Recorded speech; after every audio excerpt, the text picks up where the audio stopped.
ओम नमो जी आद्या वेद प्रतिपाद्या जय जय स्वसंवेद्या आत्मरूपा. ओम. एका गावात शेवडे प्रवचनात आले. त्या गावाचं नाव आत्ताही माझ्या लक्षात नाही, पण तिथेच मी आत्ता बसलोय.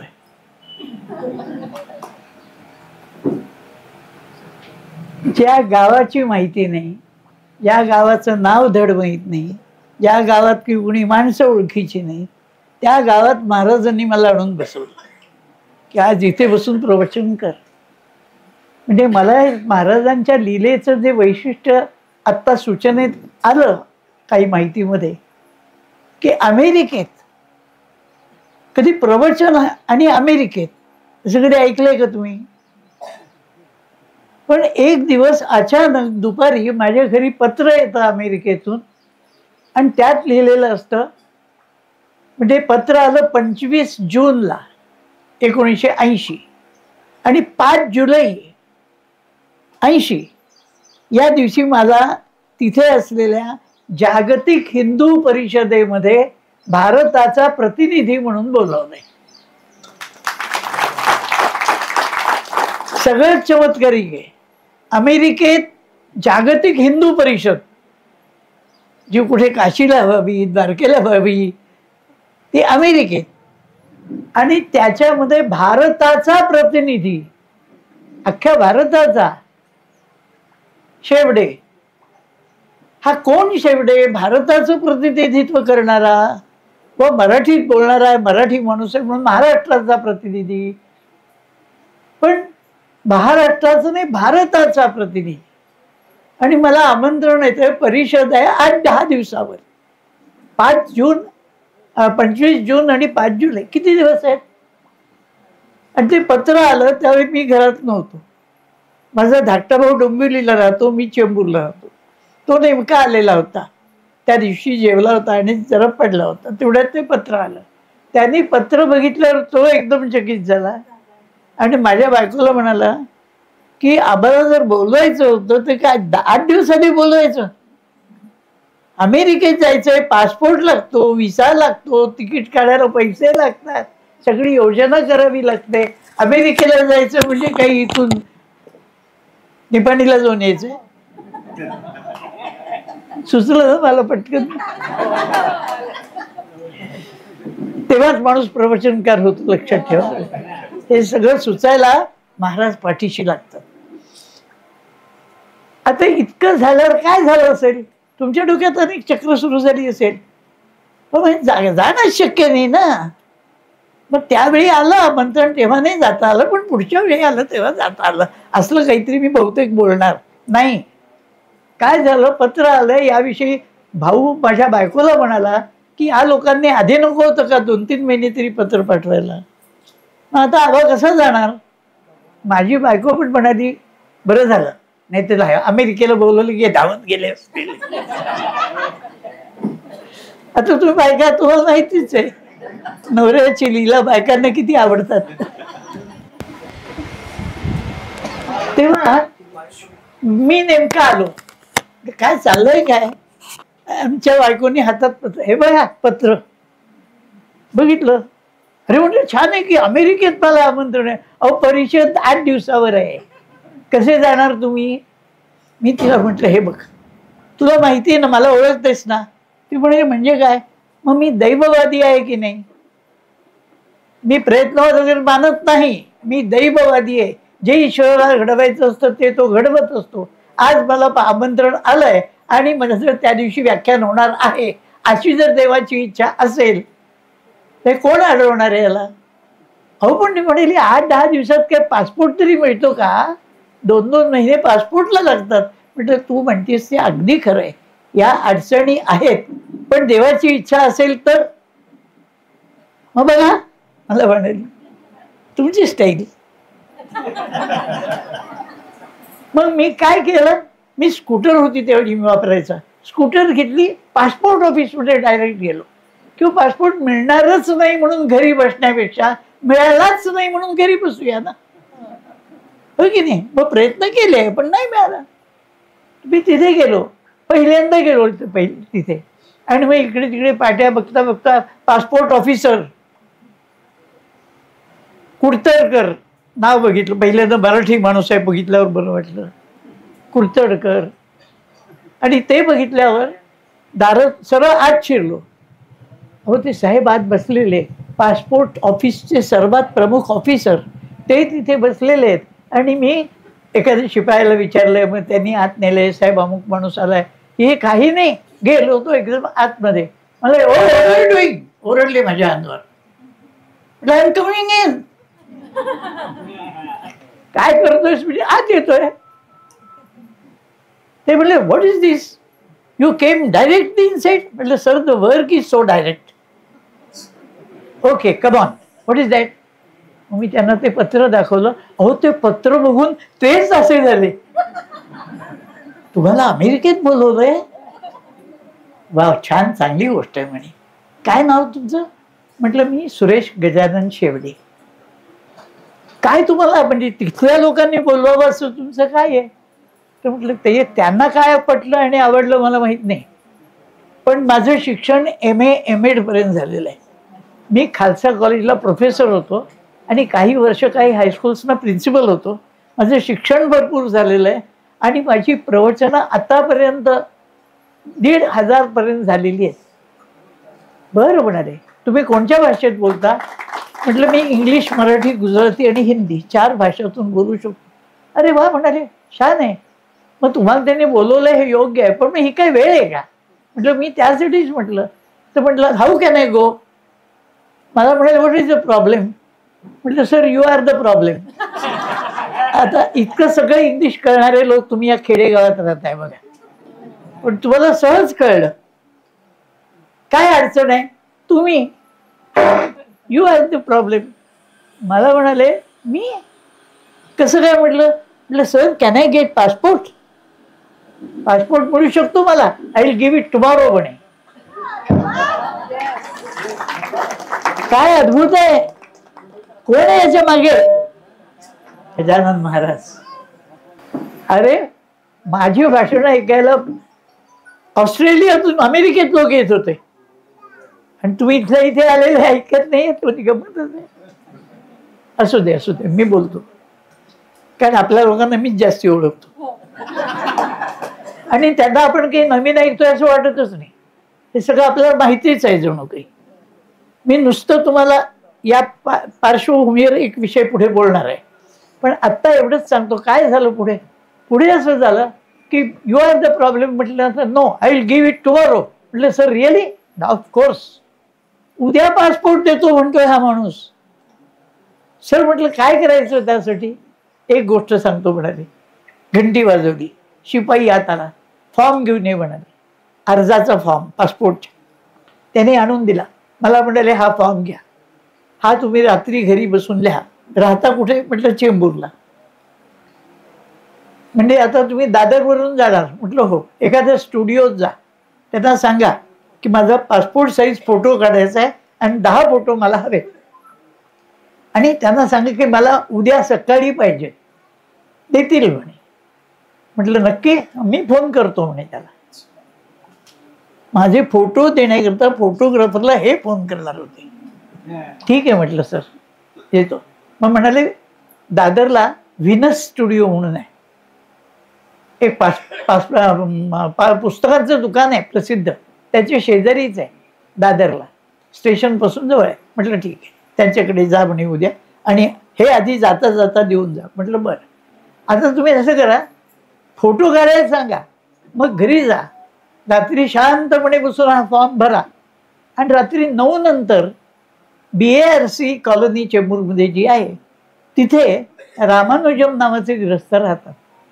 त्यांना जाऊन भेटा, त्यांचा नंबर देतो, त्यांना फोन करा आणि सांगा मी रात्री 9 नंतर येतोय. मग तुम्ही केलात की हा फॉर्म त्यांना दाखवा, याच्यावर ते सही करून देतील. मी सगळं सांगून ठेवतो त्यांना, कारण पासपोर्टच्या अर्जावर क्लास 1 ऑफिसरची सही लागते, तर ते देतील, त्यांना मी सांगून ठेवतो. म्हटलं बरं. निघालो, फोटो काढले, घरी आलो, रात्री फॉर्म भरला, रामानुजमकडे गेलो, त्यांची सही घेतली आणि उद्या सकाळी 10 वाजता या म्हणाले.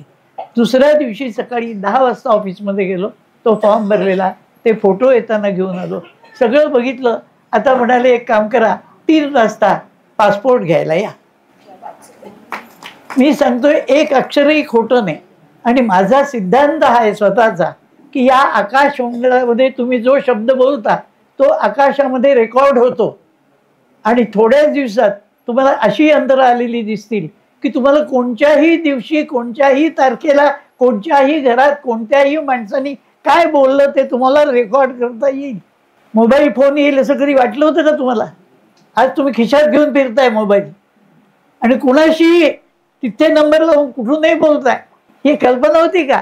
कारण आम्ही काय समजत होतो, इंग्रजी साहेबांनी आम्हाला शिकवलं होतं त्याप्रमाणे शब्द कसा येतो, शब्द हवेतून येतो. मग आपण बोलतो ते ऐकायला जायला किती वेळ लागतो, हवेतून जायला लागेल तेवढा वेळ लागतो. आणि म्हणून एखाद्या ठिकाणी लोकांनी टाळ्या वाजवल्या तर दूर त्या टाळ्या ऐकू यायला वेळ लागतो. किंवा कुणीतरी लांब ओरडलं तर तो शब्द आपल्यापर्यंत यायला वेळ लागतो. याचं कारण काय? शब्द हवेतून येतो. मग शेवड्यांनी मुंबईहून जर फोन केला मोबाईलवर सकाळी 7ला, तर इथे संध्याकाळी 6 वाजेपर्यंत येईल, नाही का? तुम्हाला त्याच क्षणी ऐकू येतो की नाही? म्हणजे शब्द हवेतून येत नाही.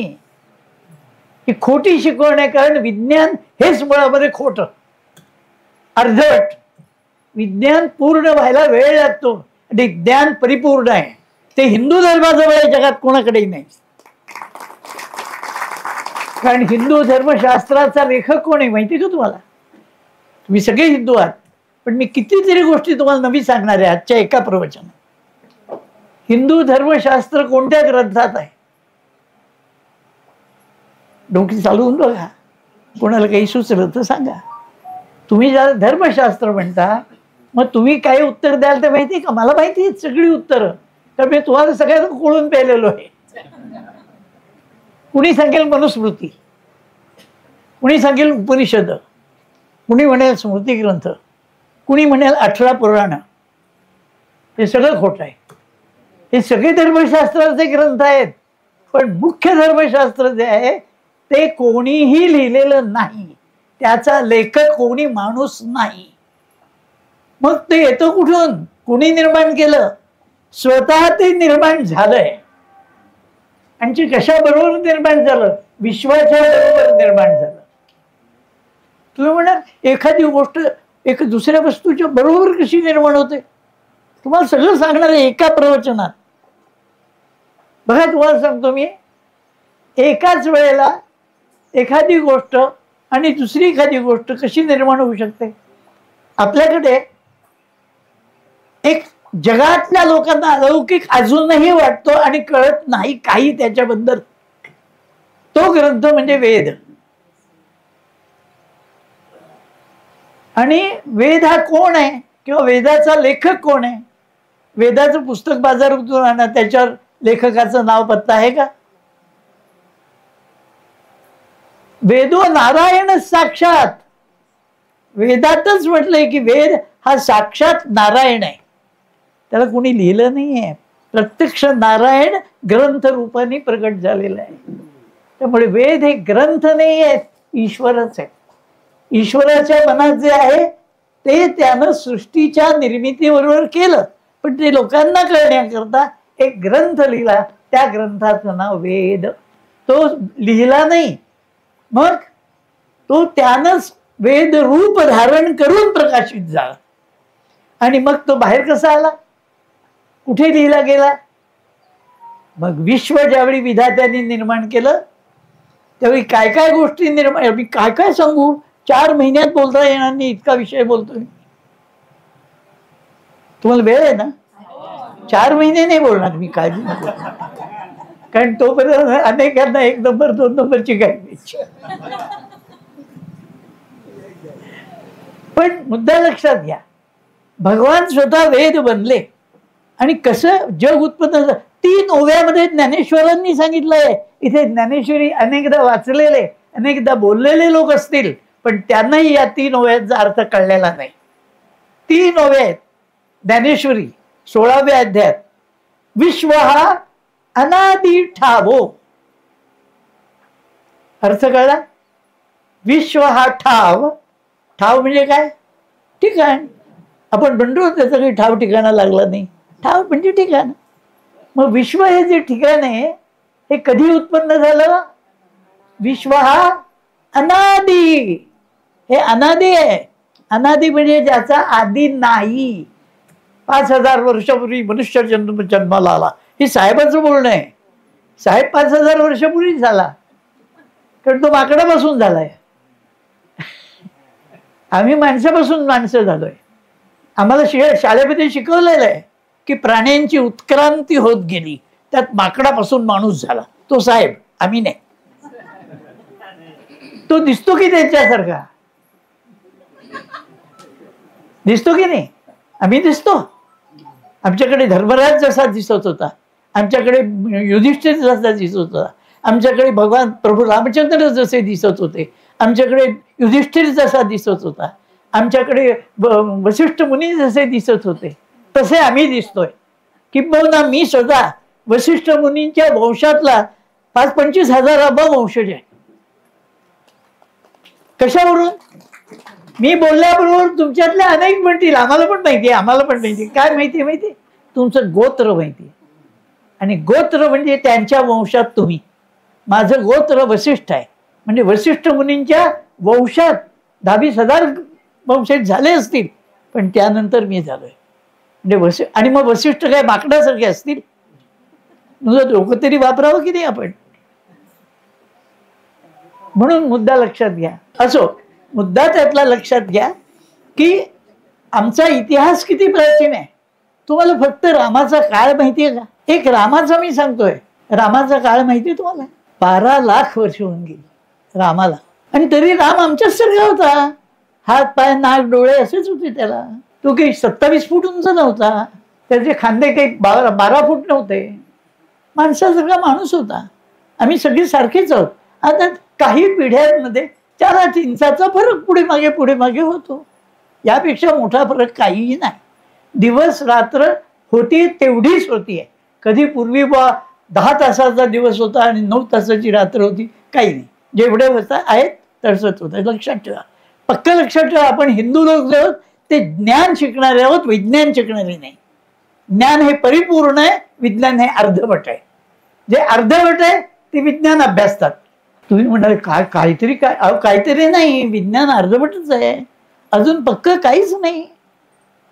म्हणून जे पक्क आहे ते आमच्याकडे आहे. माऊलींनी म्हटले 3 ओव्या तेवढ्या सांगतो. त्या 3च ओव्यांमध्ये मी जर प्रवचन करायचं म्हटलं तर मला 4-8 दिवस लागतील. पण मी त्या ओव्या सांगतो आणि नुसता अर्थ सांगतो. विश्व हा अनादि ठावो. येथ नियंता, हे विश्व अनादि आहे. याचं नियंत्रण करणारा कोण आहे? आता नियंत्रकाला आपण काय म्हणतो? राजा म्हणतो. मग हेच नियंता ईश्वर रावो.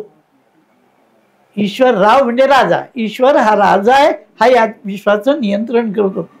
आणि चावडीये न्यावो अन्यावो निवडी वेधू. आणि चावडीवर न्याय अन्यायाचा निवाडा वेदानुसार होतो. आता चावडी हा मराठी शब्द, पण याचा अर्थ सांगायला मला इंग्रजी शब्द सांगायला पाहिजे. चावडी म्हणजे कोर्ट. कोर्टात जेवढी आपली केस चालते तरी न्याय अन्यायाचा निवाडा कोणत्या ग्रंथानुसार होतो? संविधानानुसार होतो. किंवा काय कायदे असतील त्यानुसार होतो. घटनेनुसार, कायद्यानुसार तो निकाल लागतो. पण विश्वाचा निकाल जो लागायचा तो कशाने लागतो? येथ नियंता ईश्वर, नियंत्रण करणारा ईश्वर आहे. आणि चावडीवर न्याय अन्यायाचा निवाडा कशामुळे होतो? निवडी वेदू. वेदी अन्यायो होय. वेदानुसार जर अन्याय झाला तो नरक दंडे नरक योगे दंडे. वेदानुसार जर अन्याय झाला तर तो नरकात जाऊन पडतो. आणि संन्यायी तो सुरवाडे स्वर्गी जिये.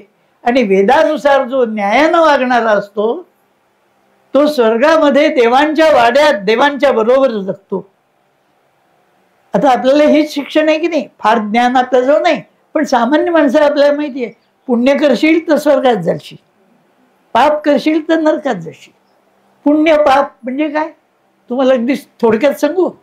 पुण्य करणं म्हणजे देवाला आवडेल असं करणं म्हणजे पुण्य, आणि देवाला आवडणार नाही असं करणं म्हणजे पाप. आणि हे तुम्हाला माहिती आहे. कसं, ज्यावेळी तुम्ही पाप करता त्यावेळी तुम्हाला मी करता कामा नाही हे कळतं. बघा तुमचा अनुभव आहे की नाही असा. आम्ही लहानपणी ना, मला चोरून साय खायला आवडायची. तो इकडे तिकडे बघायचा, आईचं लक्ष नाही ना, आणि हळूच दुधावरची साय आणि खायचा. आमची आई आमच्यापेक्षा चतुर होती, तिचं बरोबर लक्ष होतं. त्यामुळे मला म्हणाली एकदा की इतकी खटपट करून काही मिळाली का, नाही तर आणखी थोडी देते. हेच कानफटात मारल्यासारखं झालं की आपली चोरी कधी. अरे माझी आई येते, मी स्वतःला छानच बोलतोय, पण माझ्यासारखं 5 जन्माला घातलेत जिनी. मग तेव्हा विश्व हा अनादी ठावो, येथ नियंता ईश्वर रावो, चावडी ये न्यावो अन्यावो निवडी वेदू, वेदी अन्यायो घडे तो निरय भोगे दंडे, संन्यायी तो सुरवाडे स्वर्गी जिये, ऐसी हे विश्व व्यवस्था. किती सुंदर शब्द आहे. ऐसी हे विश्व व्यवस्था अनादी जे पार्था, तया ते म्हणती वृथा आघवेची हे. अशी ही विश्व व्यवस्था आहे. पण काही नाही हो, असं काही नाहीये असं हे मूर्ख म्हणतात. हे म्हटल्यानंतर मूर्ख म्हणायची गरज आहे का? तेच असं म्हणणार, काही नाही हो, असं काही नाहीये. कुठल्याले वेद कधी झाले, लाखो वर्षापूर्वी. आजच्यासारखं ज्ञान होतं का तेव्हा?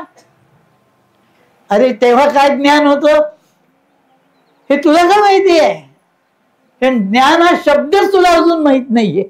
ज्ञान म्हणजे काय लक्षात घ्या.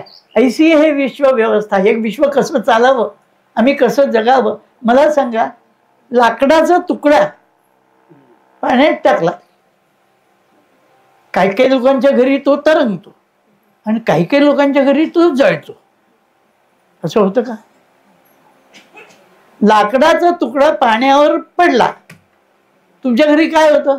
तरंगतो ना. आणि तुमच्या घरी सगळ्यांकडे तरंगतो. मी या गावातच फक्त की मुंबईत सुद्धा? अहो मी मुंबईत राहतो, आमच्या घरी सुद्धा तरंगतो. मग लाकडाच्या तुकड्याने पाण्यात पडल्यावर तरंगावं हे कोणी शिकवलं? का तरंगावं कोणी शिकवलं? तुम्हाला ईश्वराने असं म्हणायला अडचण वाटत असेल, ज्याने त्याला काकूड म्हणून उत्पन्न केलं त्याने, हे त्याचं उत्तर आहे. बरोबर आहे. रस्त्याने गुरं चालली आहेत, काही म्हशी चालल्या आहेत, काही रेडे चालले आहेत, काही गायी चालल्या आहेत, काही बैल चालले आहेत. त्यातल्या म्हशी बैलाकडे पाहतात की रेड्याकडे पाहतात? आता म्हैस काय मोठी बुद्धिमान प्राणी म्हणून आहे का ओळखूची? पण ती सुद्धा बैलाकडे नाही पाहत, रेड्याकडे पाहते. आणि दुसऱ्या म्हशीला पण सांगते, तो किती छान आहे ग. म्हैस रेड्याकडेच पाहते आणि गाय बैलाकडेच पाहते. कारण काय? ईश्वराने तिने कसं असावं हे ठरवलंय आणि ते ठरवून तिला जन्माला घातलंय. म्हणून मग हे जर कळतं, हा एकच प्राणी असा आहे. क्षमा करा, तुम्ही गैरसमज करू नका. हा एकच प्राणी कुणाकडे पाहतो? अरे याला तरी कळावं, म्हैस कुठची गाय कुठची. मला खुलासा करायची गरज नाही. मला काय म्हणायचंय ते तुम्हाला कळलं. अरे मी कोण आहे, मी कसं असावं. आता थोडा बारकावा त्यातून काढला. म्हणून आपल्या धर्मांनी काय केलं, आपल्याला आपण कोण आहोत ते शिकवलं. बाकीच्यांना कोणी शिकवलेलं नाहीये, म्हणून ते सगळे मूर्खच आहेत. एक लक्षात ठेवा, मुसलमानाला धर्म नाही आहे. आता तुम्ही म्हणाला, तुम्हीच बोलता म्हणजे मुसलमान धर्म आहे की नाही? नाहीये. काय आहे सांगू का? मला ज्यावेळी मगाशी आमच्या ताईने माझा उल्लेख करताना सांगितलं की जागतिक हिंदू परिषदेला मला आमंत्रण आलं आणि त्या आमंत्रणानुसार मला पासपोर्ट हे काढायचा होता. मला एका दिवसात पासपोर्ट मिळाला, दुसऱ्या दिवशी विजा मिळाला, 3 दिवसात तिकीट मिळालं, 5व्या दिवशी मी फ्लाईट घेतली, 7व्या दिवशी मी तिथे पोहोचलो. कारण अमेरिकेला जायचं म्हणजे त्यांनी 5 तिकीटं मला दिली. मी म्हटलं अहो मी एकटा जायचं आहे. ते म्हणलं तरी तुम्हाला 5 वेळा विमानात बसावं लागेल. म्हटलं का? ते Mumbai London, London New York, New York Atlanta, Atlanta New Orleans, New Orleans Baton Rouge. 5 वेळा विमानात गेलो तेव्हा मी त्या गावाला पोहोचलो. आणि ज्यांचं पत्र होतं त्यांना फोन केला की मी उतरलो विमानतळावर, तर मी काय करू? तर म्हणाले नॉर्थ गेटला या, म्हणजे उत्तर दरवाजाजवळ येऊन उभे राहा. मग तिथे मी आल्याबरोबर त्यांची मुलगी मला घ्यायला आली गाडी घेऊन आणि लगेच ती खाली उतरली, माझी बॅग उचलली, डिक्कीमध्ये ठेवली, माझ्या जवळ येऊन माझ्या पायाला हात लावून नमस्कार केला. तेव्हाच कळलं की हिंदुस्थानातली नाही आहे, ही अमेरिकेतलीच आहे.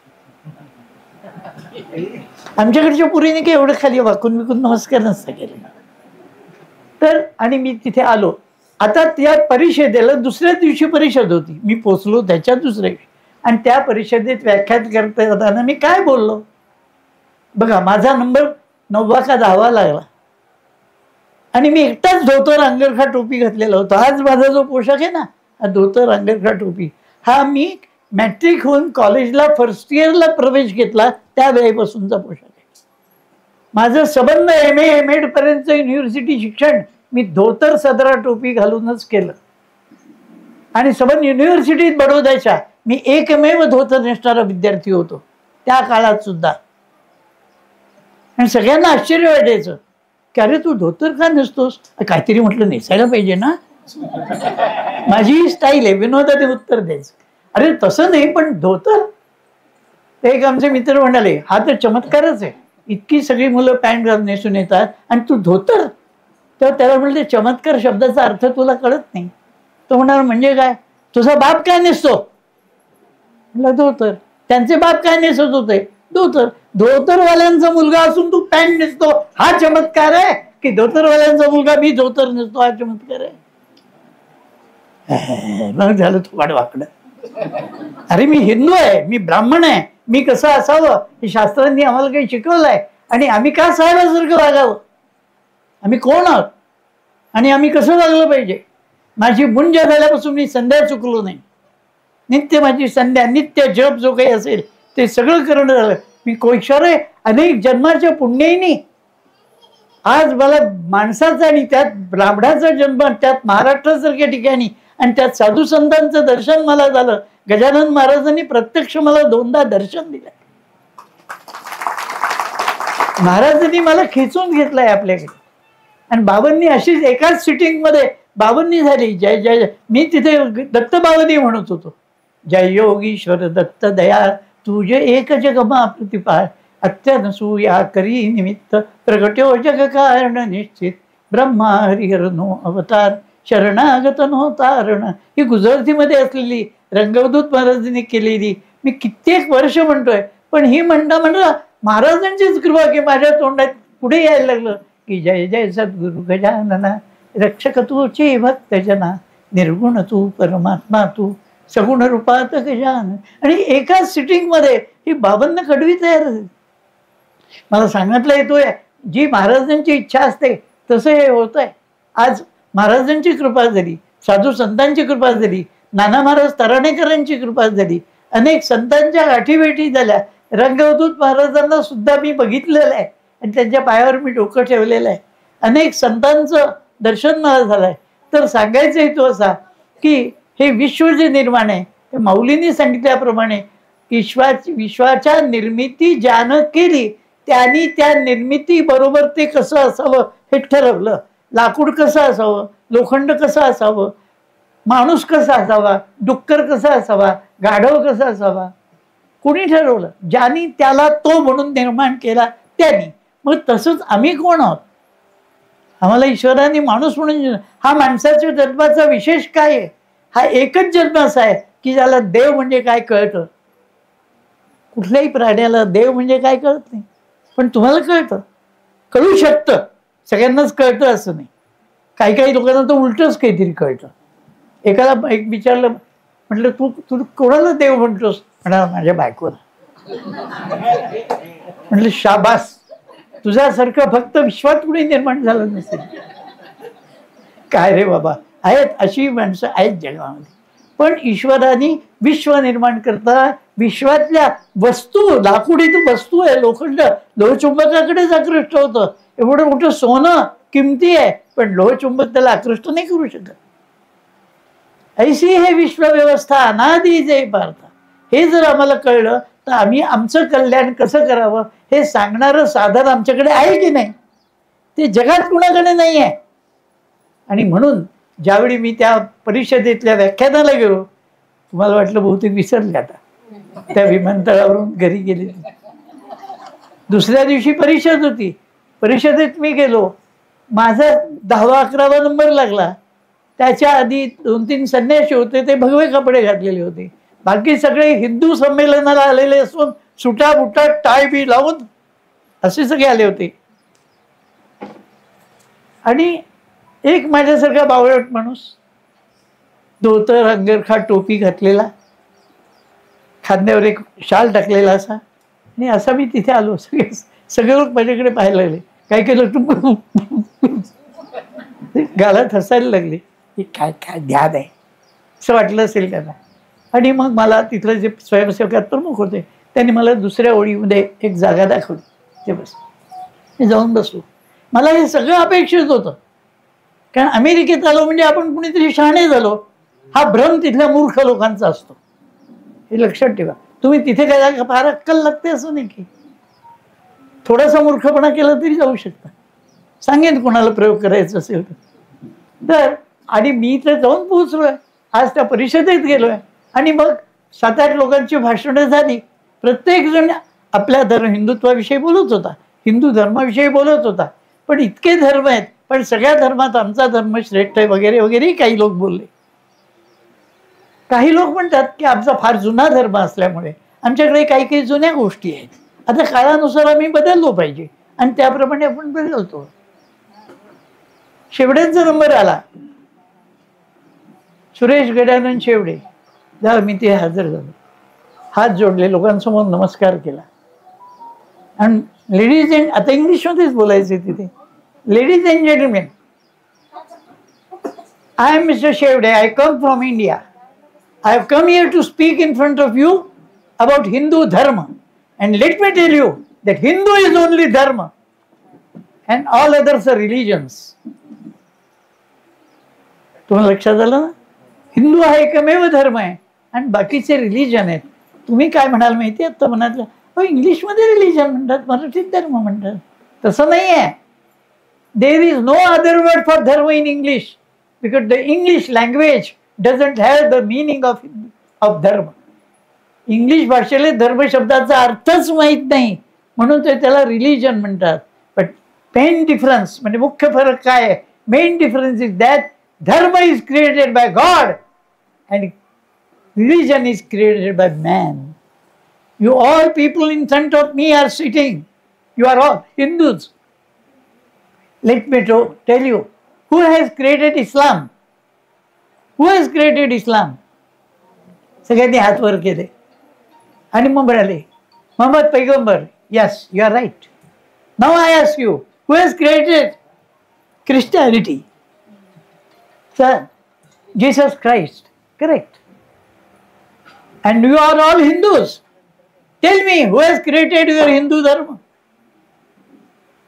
सगळे एकमेकांकडेच पाहायला लागले. कोणी निर्माण केला, कोणी निर्माण केला, कोणालाच बोलता येईना. मग मी विचारलं, nobody knows. Why? Because it is not a religion, it is a dharma. आणि धर्म कोणी निर्माण केला? Dharma is created by God.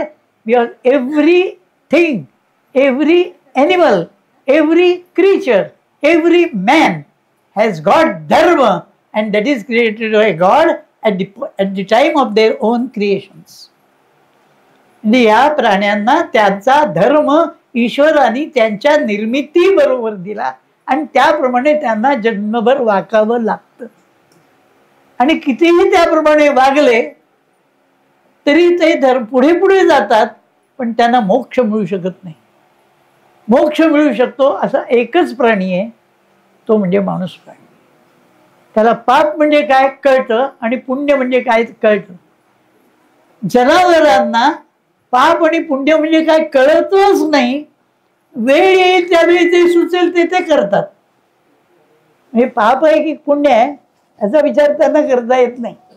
म्हणजे एखादी मादी दिसली तर तिच्यावर जावं आणि तिच्या जवळ जावं, तिचा वास घ्यावा, तिच्याशी शरीर संबंध करा, हे जनावरांना एवढंच कळतं. पण मी असं वागणं बरं नाही. अनेक कारणं असतात त्यात. ती कदाचित गर्भधारणा झालेली असेल तर अशा वेळी तिच्याशी संबंध करू नये हे प्राण्यांना कळत नाही. मग ते कसंही वागतात. मग ते पाप आहे, त्यांना कुठं कळतंय पाप.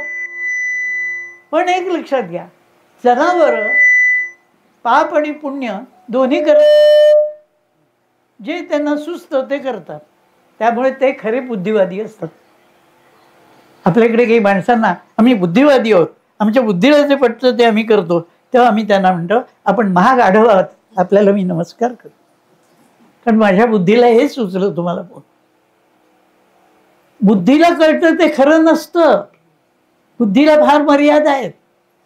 ज्ञान तुम्हाला सत्य सांगतं आणि ते ज्ञान सांगणारे ग्रंथ कोणते, त्याला काय म्हणतात, धर्मग्रंथ म्हणतात. धर्मग्रंथ तुम्हाला न्याय सांगतो, ज्ञान सांगतं, हे योग्य नाही, हे करू नकोस. बुद्धीला पटत नाही, काय हरकत आहे, पण काय हरकत आहे, अरे पण ते बरं नाही, हे योग्य नाही. पूर्वी सांगितलं, आत्ताच्या काळात थोडंच चालतंय, ही याची अक्कल. काळानुसार विज्ञानात फरक होतो का, ज्ञानात फरक होतो का. बघा मी काय बोललोय, माझ्या प्रश्नाचं उत्तर तुमच्या मनात तयार ठेवा. ज्ञानामध्ये फरक होतो का काळ बदलल्यामुळे. म्हणजे लोहचुंबक लोखंडाला आकृष्ट करतं, 1960 साली सुद्धा आकृष्ट करत होतं. आता तर 2025 आहे तरी करतं. अहो त्याला कुठे कळतंय, लोखंड येते आणि तुम्हाला कळतं. लक्षात घ्या, प्राणी पदार्थ सगळ्यांना मी कसं असावं ते कळण्याची व्यवस्था ईश्वराने त्यांच्या मेंदूत केलेली आहे.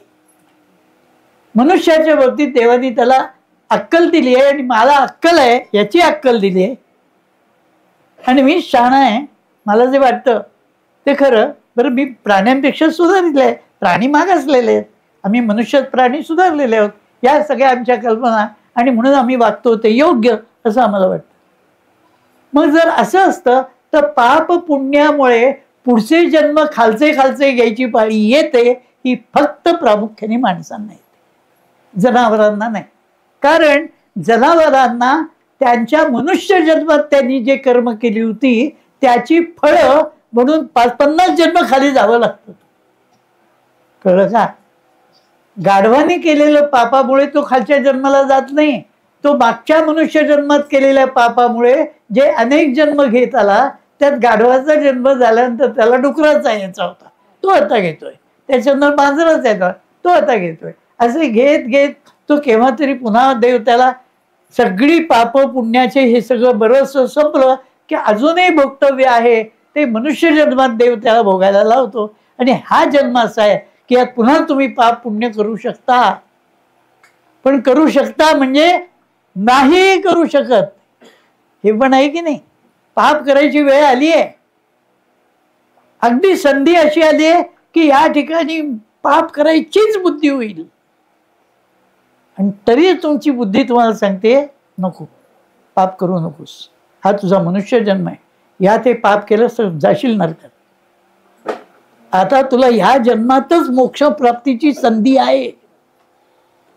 मग जर तू स्वतःच्या मनाला आवरलंस तर पुढचा तुला मोक्षच मिळेल, मागे पुढे जावं लागणार नाही. आणि इतर जन्मांमध्ये त्यांच्या पाप पुण्यांमुळे ते खाली वर करत असतात. लक्षात आलं तुमच्या मुद्दा महत्वाचा. हा कोणीही सांगत नाहीत, हे कित्येकांच्या डोक्यातच आलेलं नाही, प्रवचनकारांच्या सुद्धा.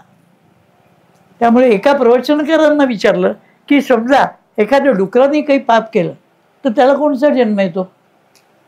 तर ते म्हणाले काही सांगता येत नाही, पण पुन्हा डुकराचा जन्म येईल. म्हणून तुम्ही काय पुण्य केलं म्हणून तुम्हाला परत माणसाचा जन्म आला? काहीतरी केलं असेल की नाही? तर केलं असेल, पण यानंतर पुन्हा हाच जन्म येईल याची गॅरंटी आहे का? ही नाही आम्हाला गॅरंटी. मग आम्हाला काय करायला हवं? हा मनुष्य जन्म मला प्राप्त आहे, हा शेवटचा आहे. म्हणजे मी ठरवलं तर शेवटचा आहे. मी नाही ठरवलं तर मी खाली खड्ड्यात जायचं माझ्या पराक्रमाने करू शकतो, नाही का? पापच करत राहिलो, वाईटच वागत राहिलो, तुम्ही जाणार नरकात. पण या जन्मात अरे मला मनुष्य जन्म मिळालाय, मी यात वेडं वाकडं वागता कामा नये, मी परत खाली जाता कामा नये, मी चांगलंच वागलं पाहिजे. अरे पाप करण्याची संधी तर वारंवार येते, चालून येते, आणि त्यावेळी तुम्ही ठरवा नाही मी नाही करणार, मला हे नाही करायचं, कारण मला ईश्वराजवळ जायचं, मी देवाचा भक्त आहे. मग देवाच्या भक्तांनी असं नाही वागता कामा. म्हणून या जन्मात मी ईश्वराची निष्ठा, ईश्वराची भक्ती, ईश्वराचं नामस्मरण, ईश्वराच्या आज्ञेप्रमाणे वागणं, हे सगळं मी करत राहिलो तर मला मोक्षप्राप्ती होऊ शकेल आणि पुन्हा या चक्रात पाळायची पाळी येणार. आम्ही नाहीच करत तसं, पुन्हा पुन्हा आम्ही शेण खातो आणि तोंड वाकडं करून का होईना पुन्हा जन्माला येतो. हे जर करायचं नसेल तर या जन्मात लक्षात घ्या, तुम्ही सगळी मंडळी जी आहात ना, ती बाहेर आजूबाजूला असलेल्या लोकांच्या मनाने पुण्यवान आहात. मी कंपॅरिझन करतोय फक्त. कारण काय, इथे एक प्रवचन चाललंय, इथे गजानन महाराजांचं स्थान आहे, महाराज समोर बसलेले आहेत, शेवटे त्यांच्यासमोर प्रवचन करतायत, धर्म सांगतायत. कोणीतरी फालतू माणूस नाही, धर्माचा कठोर अभ्यास केलेला माणूस आपल्या समोर सांगतोय. मग तो हे धर्म सांगत असताना काय ऐकायची प्रवचन खूप ऐकली, किती प्रवचन काय येऊन गेले, कित्येकांना आम्ही ऐकले.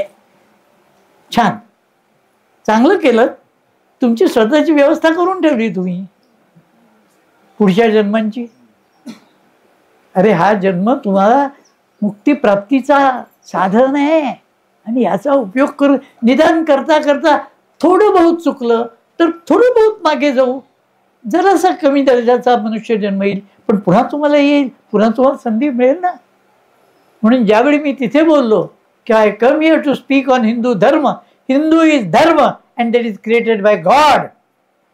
हा धर्म आहे आणि हा ईश्वरानं निर्माण केला आहे मनुष्य जातीच्या कल्याणासाठी, आणि बाकीचे जे ते पंथ आहेत आणि ते माणसांनी निर्माण केले. आणि कोणीही नो मॅन इज परफेक्ट, कोणीही माणूस पूर्ण ज्ञानी नाही.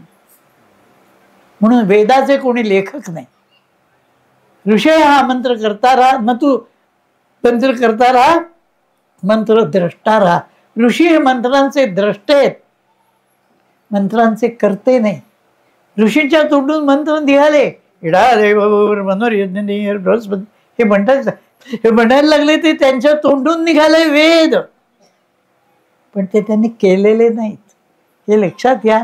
केलेला स्वयंपाक आणि वाढलेला स्वयंपाक, करणारी आणि वाढणारी वेगळी असते की नाही. मग वाढणारी लागे, अगो बाई काय भाजी तू छान केली आहेस, अहो मी नाही, जोसंतींनी केली असं ती म्हणणार. मी नाही केली, मी वाढते फक्त. तिच्या त्या सांगण्यातला खास उद्देश काय असतो, तुम्ही चांगलं म्हटलं तर पुढे जर कुणीतरी म्हटलं खारट झाली आहे, मी नाही केली, तर एक लक्षात घ्या, हा आहे धर्म. या धर्मासाठी ईश्वर म्हणजे ईश्वराने विश्व निर्माण केलं, विश्वात प्राणी निर्माण केले, सर्वात श्रेष्ठ मनुष्य निर्माण केला, मनुष्याला ज्ञान दिलं, मनुष्याला साधना दिली, त्या साधनेतून आत्मकल्याणाचा मार्ग सांगितला. तो नीट कळण्याकरता संत रूप अवतार घेतला. संत रूपाने भगवंत स्वतः आले, संत रूपाने आपल्या शिष्यांना भेटले, त्यांना मार्गदर्शन केलं, त्यांच्या जीवनाचं कल्याण केलं.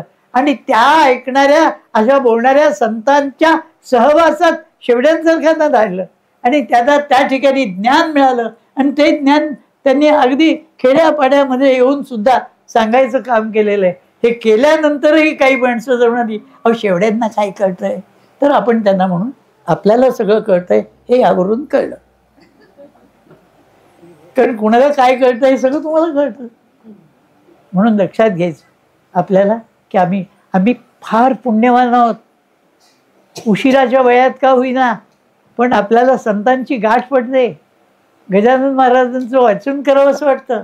पोथी वाचतो आपण, बावन्नी म्हणतो. अहो या बावन्नीच्या 3 कोटी प्रती झाल्या, 3 कोटी.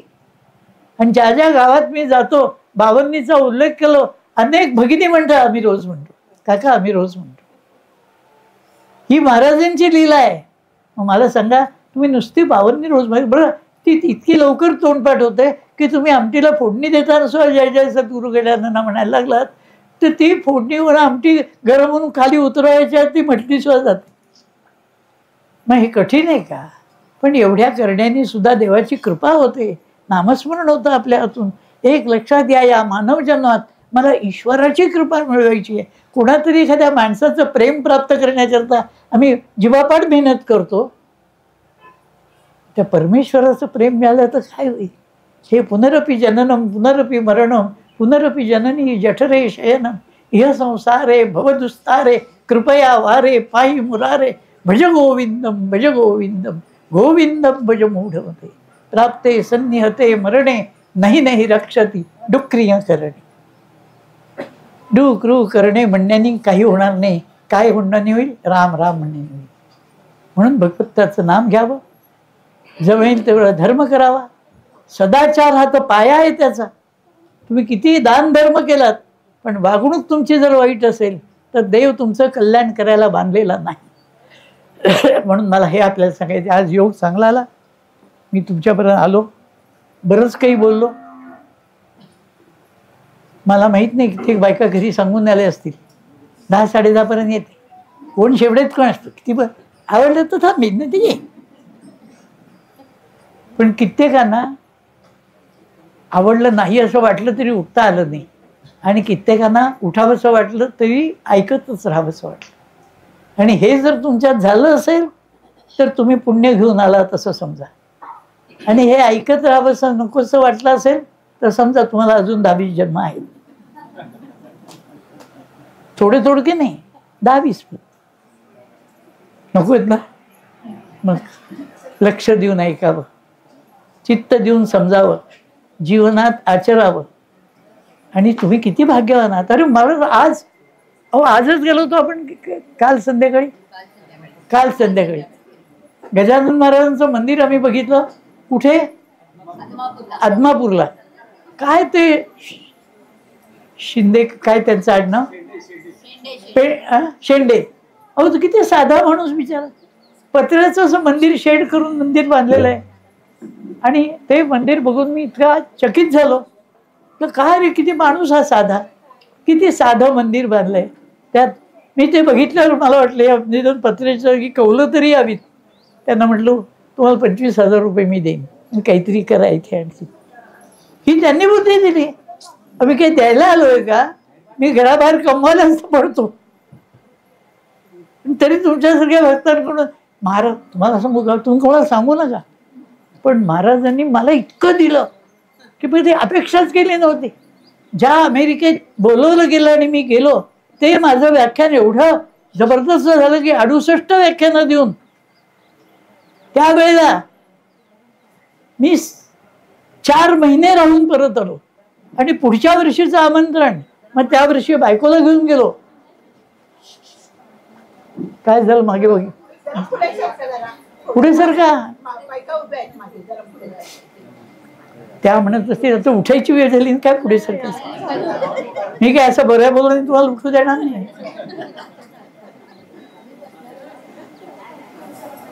पुढच्या वर्षी पुन्हा ही पहिली गोष्ट 80 सालची, आणि ते त्यावेळेचं व्याख्यान एवढं गाजलं आणि सगळे लोक एवढे चकित झाले की धर्म म्हणजे काय आम्हाला माहीतच नव्हतं. ते ख्रिश्चन आहेत, ते काय करतात, 1 2 3 4 करतात. हे लांडेच ते काय करतात, डोकं टेकतात, ढुंगणवर करतात. हो ना, करतं की नाही. मी तर म्हणतो उत्तमांग खाली अधमांगवर, हे यांची शिकवण आहे. हा धर्म आहे का? तुम्ही काय वर करता आणि काय खाली करता यावर देव प्रसन्न होत नाही. देवाची प्रसन्नता तुमच्या कृतीवर आहे, तुमच्या वागणुकीवर आहे, तुमच्या चारित्र्यावर आहे, तुमच्या नीतीवर आहे, तुमच्या सदाचारावर आहे, तुमच्या लोककल्याणाच्या प्रवृत्तीवर आहे. मनुष्य जन्माचं सार्थक मग तुम्ही केलंय, मग तुम्ही पोहोचता. हे धर्म सांगतो. आणि ते सांगण्याची अक्कल कुणा माणसाला असू शकते का? म्हणून देवानं वेदरूपी ग्रंथ निर्माण केले. मग त्या वेदांचा अभ्यास मी केलाच पाहिजे असा एक वर्ग निर्माण केला. थोडं बोलतो पुढे तुम्हाला. असं आमच्यात असं का, त्यांच्यात जाती नाहीत, यांच्यात जाती नाहीत, आमच्यात जाती जातीत का भेद आहे? कारण विश्वाची व्यवस्था आहे. विश्वाची व्यवस्था आहे. मी ज्ञान निर्माण केलंय. हे ज्ञान जगाच्या अंतापर्यंत पोहोचवलं पाहिजे. ज्ञान हेच माझं जीवन आहे. ज्ञान हेच माझा अभ्यास आहे. ज्ञान हेच माझं देणं आहे. ज्ञान हेच माझं वंश परंपरेने चालणार आहे असा एक वर्ग निर्माण केला. आणि त्यांना काय मांस खाण्याची आवड नाही लागणार. त्यांनी जर मटण खाल्लं तर त्यांना काय रुचणार नाही. जे तुम्हाला आवडतं सगळ्यांना ते त्यांना आवडणार नाही. मग का नाही खात ब्राह्मण? ब्राह्मणांनी का खाऊ नये? अरे ज्या तुझ्या तोंडाने तू इडादे बहुर मनुर्जन्यनी वेद म्हणतोस त्या तोंडाने तू प्राण्याचं मांस खाशील नाही. मग हे तोंड विटाळता कामा नये म्हणून तुझं तोंड कसं असलं पाहिजे. आता हे बाप खात असेल तर मुलगा कसा ऐकेल? म्हणून एक जात निर्माण केली, एक वर्ग निर्माण केला की तुम्ही ब्राह्मण आहात. तुम्ही कोण आहात? तुम्ही ब्राह्मण आहात. तुम्ही ऋषीमुनींचे वंशज आहात. तुम्ही काय खावं, तुम्ही काय प्यावं, तुम्ही कुठे जावं, तुम्ही कुठे राहावं, ब्राह्मणाची कर्तव्य काय सांगितलीत? अध्ययन अध्यापन, म्हणजे शिक्षण घेणं, शिक्षण देणं, ज्ञान प्रतिग्रह, अध्ययन अध्यापन, ध्यान प्रतिग्रह, ध्यान करणं, धारणा करणं, दान देणं, दान घेणं. म्हणून ब्राह्मणाने दान घ्यावं आणि ब्राह्मणाला दान देणं हे पुण्य आहे. का पुण्य आहे? कारण तो ज्ञानाचं काम करतोय. तो ज्ञान घेतोय, जगाला ज्ञान देतोय. तुमच्याकडून तुमच्या वडिलांचं श्राद्ध तो करून घेतोय. ते ज्ञान त्याला मिळवावं लागतं. मग त्या ज्ञानावर त्याचं जीवन आहे. म्हणून ब्राह्मणाला अध्ययन अध्यापन, यजन याजन म्हणजे यज्ञ करणं, यज्ञ करवून घेणं आणि दान आणि प्रतिग्रह ही त्याला कर्म सांगितलं. त्याचं मुख्य तत्व काय आहे? ब्राह्मणाचं ज्ञान. क्षत्रियाचं मुख्य तत्व काय आहे? शौर्य. शौर्य लक्षात घ्या. ब्राह्मण सगळे जप करत बसले, पूजा करत बसले, परकीय शेजारच्या पाकिस्तानने तुमच्यावर आक्रमण केलं तर ब्राह्मणांच्या पूजा ते उधळून लावतील, कापून टाकतील माना त्यांच्या. तो यज्ञ या उधळून लावतील, नष्ट करतील. त्यावेळी आमचे क्षत्रिय उठून उभे राहतील आणि एकेकाला धरून कापून काढतील.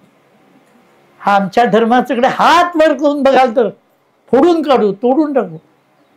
यासाठी क्षत्रिय वर्ग निर्माण केला धर्माच्या रक्षणाकरता. आणि मग त्याचं वागणं आहे त्या शौर्याला अनुसरून त्याचं खाणं पिणं, त्याचं वागणं याला थोडंसं लिमिट दिली.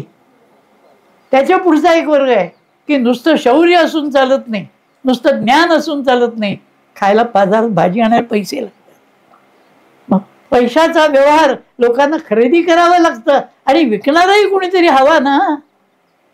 मग खरेदी विक्री, लोकांना पैसा देणं, पैसा घेणं, पैसा मिळवणं, पैसा दान करणं, पैशाचा उपयोग करणं, हे सगळं करण्याचा काम सोपवलेला तिसरा वर्ग कोण आहे?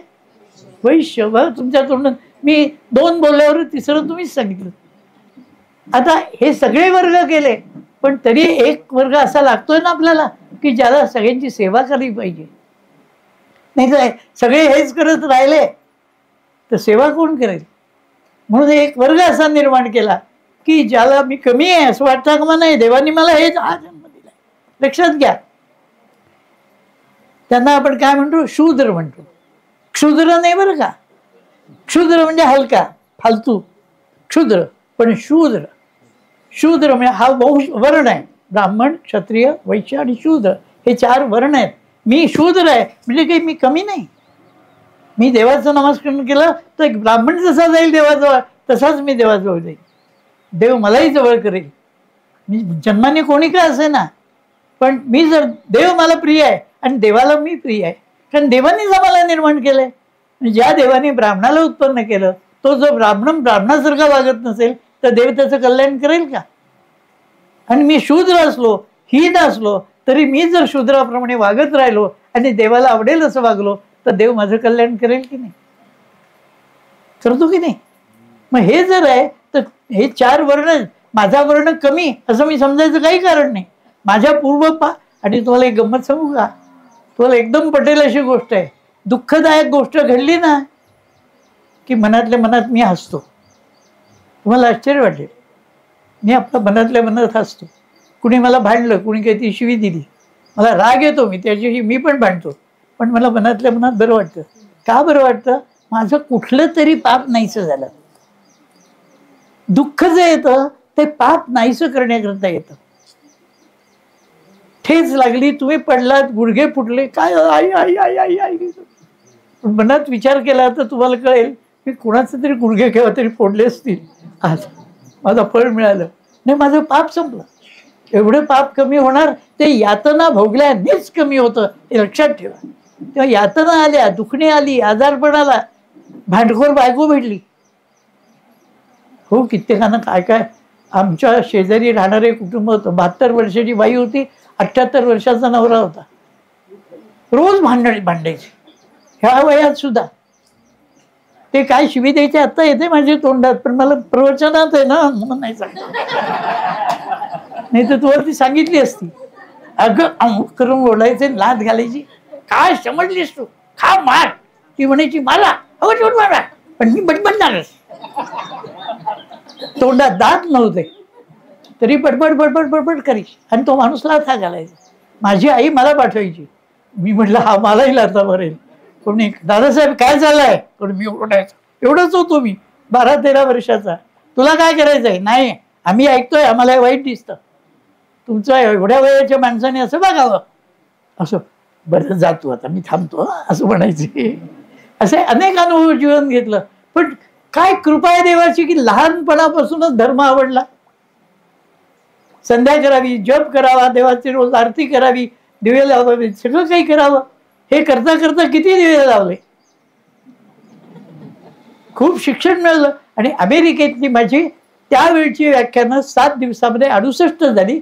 पुढच्या वर्षी पुन्हा बोलवणं. 1980, 81, 82, 85, 87, 89 आणि 91 अशी 7 वर्ष मी अमेरिकेत गेलो. 85 शहरात 550 प्रवचनं झाली. मला रोजची डायरी लिहायची सवय आहे. माझ्या सगळ्या डायऱ्या लिहिलेल्या आहेत. त्या तारखेला कुणाच्या घरी, कोणत्या गावामध्ये व्याख्यान झालं, प्रवचन झालं, काय विषय होता, किती लोक होते, किती पैसे मिळाले, हे पण लिहिलं. आणि देवाची कृपा, अहो जाण्या येण्याला 7-8 हजार रुपयाचं तिकीट लागायचं त्या काळात. 10-12 हजार झालं पुढे. आणि नंतर तिथे गेल्यानंतर जाण्या येण्याचा खर्च लोक द्यायचे, म्हणजे आमंत्रण करायचे, ते बोलवायचे. मग विमानाची जाण्या येण्याची तिकीटं आत्तापर्यंत विमानप्रवास 275 वेळा झाला. एकदा तरी आपण विमानात बसावं असं कित्येकांच्या मनात असतं. एकदा तरी, तोही योग येत नाही. 275 ही त्यांची कृपा आहे. आणि त्या गावोगावी जावं. मग इथे प्रवचन झालं, तिथे झालं, तिथे झालं. हिंदी, मराठी, गुजराती आणि इंग्लिश 4 भाषामध्ये माझी प्रवचनं झाली. आणि लोक इतके खुश झाले, पुन्हा पुन्हा बोलवायचे. शेवटी मी जायचं बंद केलं. मी म्हटलं झालं आता, पुष्कळ झालं, आता मी नाही येणार. त्यामुळे मी जाण्या 91 साली मी बंद केलं. तो ना 1991.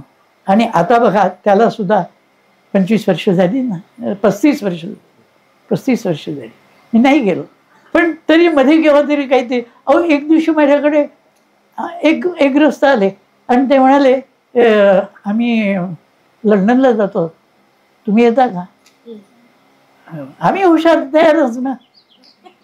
तर म्हटलं येतो. ही गोष्ट 2014ची आहे. पण म्हटलं आहे काय? अहो म्हणाले एक मोठं काम तुमच्याकडे आहे. म्हटलं बोला. तो म्हणाले शिवाजी महाराजांवर तुमचं व्याख्यान. म्हटलं कुठे, कोणत्या गावाला?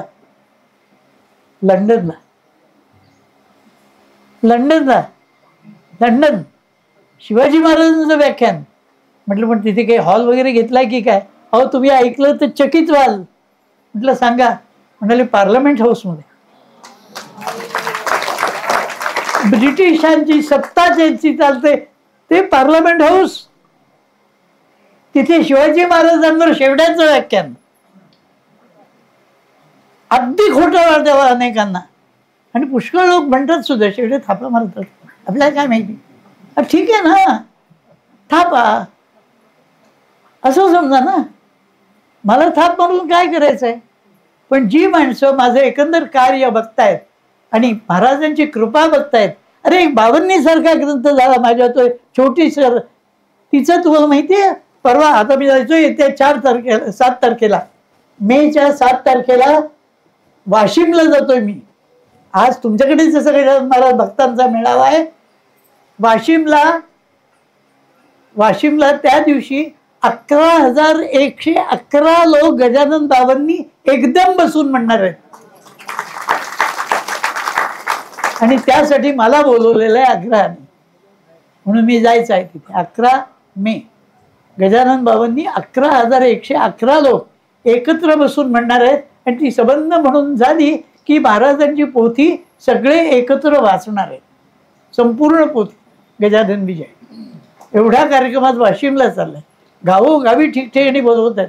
आणि महाराजांनी कर केला, 28 वर्ष शेगावला दरवर्षी 12 दिवस माझी प्रवचन महाराज ऐकत होते प्रेमाने. तिथे झाली. कोल्हापूरला 60 वर्ष महालक्ष्मीच्या मंदिरात 60 वर्ष माझी प्रवचनं दरवर्षी वेगवेगळ्या, रामायण झालं, महाभारत झालं, क्रांतिकारकांचा इतिहास झाला, छत्रपती शिवाजी महाराजांचं चरित्र झालं, संभाजी राजे झाले, असा एक विषय. भागवत झालं, भागवत सप्तेमध्ये 48 झाले. आणि असं सगळं, क्षमा करा मी स्वतःची बढाई सांगत नाही आहे, मी कृपा सांगतोय देवाची. अहो साधं आपलं लग्न सुद्धा आपल्या इच्छेने होत नाही, त्याची इच्छा असेल तर होतं, आणि नसतं झालं तर बरं असं नंतर वाटतं.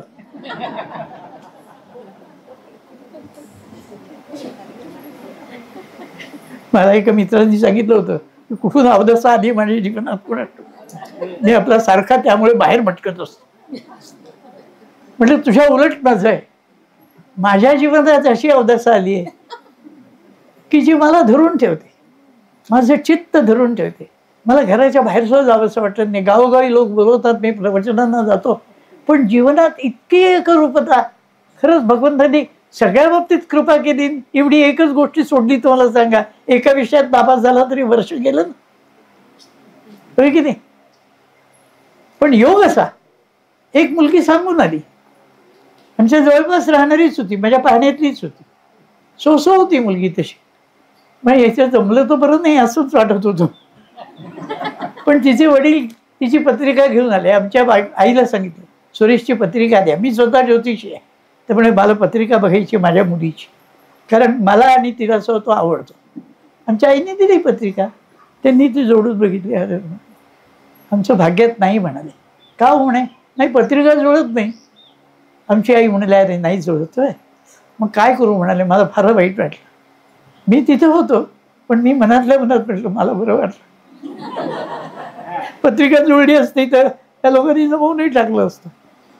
तेव्हा ते नाही जमलं. पण ते ज्योतिषी होते, ते माझी पत्रिका घेऊन गेले. आणि त्यांनी ते वाड्यात रामाचं मंदिर आहे बडोद्याला फार मोठं, रामदासी मंदिर आहे. त्या मंदिरामध्ये हे रस्ता राहतात सप्रे गुरुजी, आणि यांनी तिथे अनेक मुलांच्या पत्रिका केलेल्या होत्या. त्या पोरींच्या ज्या पत्रिका होत्या लग्नाच्या मुली वगैरे, त्यांनी माझ्याशी जुळवून बघितल्या. आणि एका पोरीची पत्रिका इतकी छान जुळली की ते उडीच मारली. त्यांनी सांगितलं मला ही पत्रिका मी बघितली, मला उडी मारली. मी म्हणजे काय एवढं विशेष आहे? अरे समसप्तक योग आहे. समसप्तक योग म्हणजे काय तुम्हाला माहिती आहे का? ज्योतिषाचं काही नाही, सगळ्यांना नसतं, आणि म्हणून तो ज्यांना असतं त्यांना किंमत आहे, हो की नाही? बाकी समसप्तक योग म्हणजे तुम्हाला सांगतो काय असतो. तुम्ही ताडून बघा तुमच्या स्वतःशी की आपलं ज्या माणसाशी लग्न होतं त्याची पत्रिका आधी बघितली जाते. आपल्याकडे पद्धत आहे. काही लोक शाणे झाले, ते पत्रिकेवर आमचा विश्वास नाही, मग आम्ही त्यांना म्हणतो चांगलं आहे, तुम्हाला छान अवदसा मिळेल, काळजी करू नका. अरे पत्रिका पाहून तुमचं आयुष्य कल्याणकारी करण्याची जर सोय आहे ती जगात बाकीच्या लोकांकडे नाही आहे. काय आहे ती? तर पत्रिकेत काय असतं? तिथी, वार, नक्षत्र, राशी, योग इत्यादी गोष्टी. राशी असतात ना, पण इंग्लिश कॅलेंडरमध्ये काय, परवाच मी काय हिंदू कॅलेंडरचं प्रकाशन केलं, त्यावेळी मी आत्ता बोलतोय हे बोलतो. अहो त्यांचे कालगणना आहे, आमची कालगणना नाही आहे. तुम्ही म्हणाल म्हणजे काय? आता 7 दिवसाचं आठवडा, 33 दिवसाचा महिना, 12 महिन्याचं वर्ष, झाली कालगणना. मग दिवसांना नंबर्सच आहेत, 1 ते 30.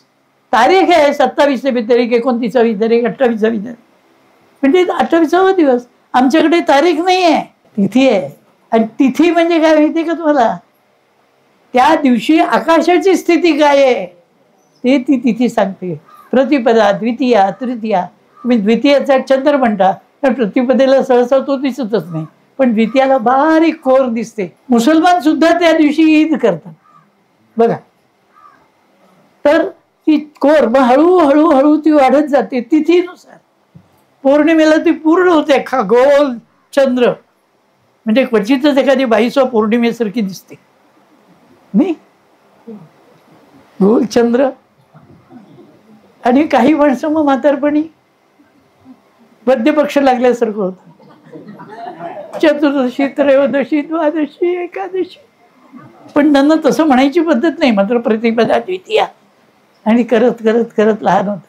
आणि अमावास्या एक दिवस येते, ज्या दिवशी संपलं आरोग्य, म्हातारपणाला गेलं. असं मुद्दा काय आहे, हे सगळं आहे, पण राशी आहेत का इंग्रजीमध्ये? काहीतरी भाषांतर केलेले शब्द असतील, पण राशीचे गुणधर्म माहिती आहेत का कुणाला? आता तुम्ही प्रत्येक जणी, मी सांगतो तो प्रश्न स्वतःला लावून बघा, ज्यांचं लग्न झालंय किंवा ठरलंय आणि ज्यांना राशी माहिती आहे की आपल्या राशीला कोण आहे. तसं माझी रास होती म्हणजे आहे कुंभ, कारण ती जन्माला लागलेली असते. माझी रास आहे कुंभ, आणि ज्या मुलीला त्यांनी सुचवली तिची रास होती सिंह. तर त्यांनी माझ्या आईला सांगितलं, हो काय छान योग आहे, हिची सिंह आणि याची कुंभ. म्हणजे काय? म्हणजे म्हणाले समसप्तक योग आहे. म्हणजे समसप्तक म्हणजे सिंह राशीपासून कुंभ रास 7वी. तुम्ही मोजून बघा, मग तुम्हाला लक्षात येईल की सिंह, कन्या, तूळ, वृश्चिक वगैरे असं करत तुम्ही गेलात की 7वी रास कुंभ. आणि कुंभेपासून मोजत गेलात तर तरी 12वी रास मीन आली की पुन्हा एक मेष, असे मोजत गेलात तर कुंभ राशीपासून सिंह रास 7वी, सिंह राशीपासून कुंभ रास 7वी. अशी जर 7वी असेल तर त्याला समसप्तक योग म्हणतात. आणि असं ज्यांचं असेल त्यांना हे जरी माहीत नाही तरी आज कळल्याने त्यांच्या लक्षात येईल. तरीच आपले हे इतके शहाण्यासारखे कसे वागतात आपले. समसप्तक योग असला म्हणजे चांगलंच वागायचंय. लक्षात घ्या, दोघांचं वागणं आनंददायकच होणार. मग एवढी सोय असताना लग्नाच्या आधी मुलगा बघितल्यानंतर किंवा मुलगी बघितल्यानंतर तिची रास बघण्याची साधी सोय, एवढी सोय आपण करत नाही. इतके मूर्ख आहोत आपण, कारण आपण साहेबांच्या शिक्षणाने शहाणे झालो ना.